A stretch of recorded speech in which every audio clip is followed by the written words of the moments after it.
তার উত্তরে গুনগুন একটু শব্দ করে উত্তর দিতে থাকে। যে সাউন্ড শুনে চার্লির অনেকটা মৌমাছির মতো মনে হয়, আর এই কারণেই সে মৌমাছির একটি প্রজাতির নাম অনুসারে ওই রোবটের নাম দেয় বাম্বেলবি। আর এখান থেকে B-127 এর নাম হয় বাম্বেলবি।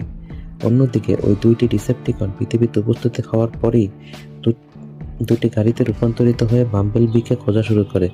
আর এই খবর সেক্টর 7-এ কর্মরত একজন সেনা সদস্য এনার্জি রিডিং এর মাধ্যমে উপলব্ধি করতে পারে। আর এই খবর সে তার উচ্চপদস্থ কর্মকর্তা কর্নেল জ্যাককে জানায়। আর জ্যাক যেহেতু আগে থেকেই এই সকল রোবটদের উপর ক্ষেপে আছে, তাই সে মুহূর্তেই সিদ্ধান্ত নেয় ওই সকল রোবটদের সে উচিত শিক্ষা দেবে।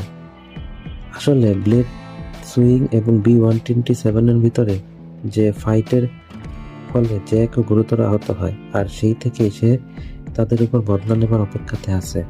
আর তখনই জ্যাক এবং ডক্টর পাওয়েল কিছু সৈন্য নিয়ে একটি বিশেষ স্থানে উপস্থিত